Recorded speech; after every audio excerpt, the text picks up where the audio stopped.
We must face the fact that the current immigration situation, the current immigration system is broken, and it has become a new bottleneck for growth and prosperity for the region. I read with a lot of interest the statement of President Obama yesterday, and he's right. There is a serious economic problem for American people with the lack of solution of immigration system. There is a lot of opportunity. There are a lot of opportunities that American people are losing due to the lack of solution in this problem. We need to start viewing migration as economic phenomenon. And it is in our country's best interest to manage it, but ensuring that migration happens in a legal and orderly way so that the U.S. economy is strengthened and Mexicans do not have to suffer an inhuman treatment, or even a lot of them even die trying to cross the border of the river. Second, we must address the question of security. Let me tell you, this is not a Mexican problem. This is a common problem. And we need to fix that together. That's the only way to do so. As you know, a nation only can truly advance if and only if the rule of law is firmly established in all its territory. Now, Mexico is in the process of building and strengthening security and justice institutions in order to consolidate the rule of law. We are facing obstacles, some of them inherited from the past. For instance, for many years, criminals were allowed to grow and strengthen to a degree that in some parts of the country, local authorities were unable to deal with them.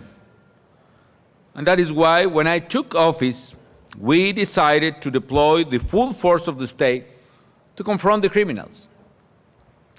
And we are working really hard in order to guarantee the security of Mexican families who are under threat in some places from the vicious acts of the criminals.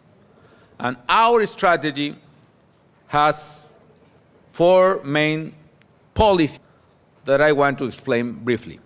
First, to confront, contain, and defeat finally the criminal organizations with the full force of the state. And that is the reason why we have deployed the federal police and the armed forces to support local governments.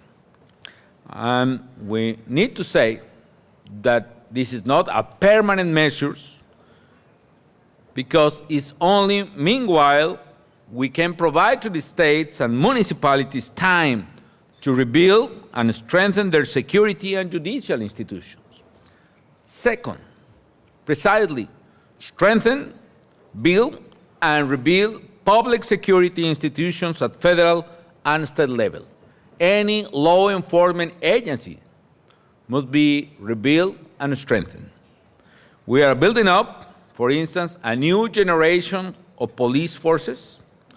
We have not only multiplied the number of federal policemen, but now they are also better trained, better equipped, and better paid.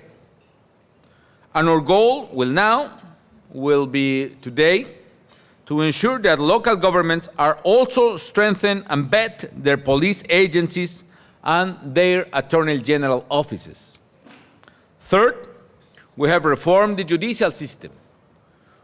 We have passed in the Congress a constitutional reform in order to proceed to the transition from the traditional inquisitorial system towards a new adversarial or system with oral trials, like here in the States and several countries.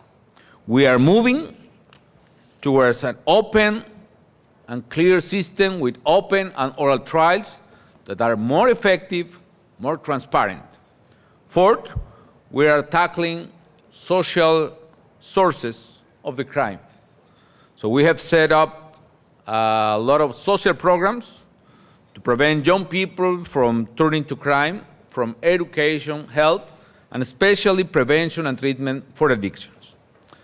We have been working with President Obama and his administration with increased cooperation and mutual understanding. However, we can still do more when it comes to dismantling the financial operation of criminal organizations in the U.S. and reducing the American demand of drugs. If there is not a reduction in demand, it is impossible to reduce the supply.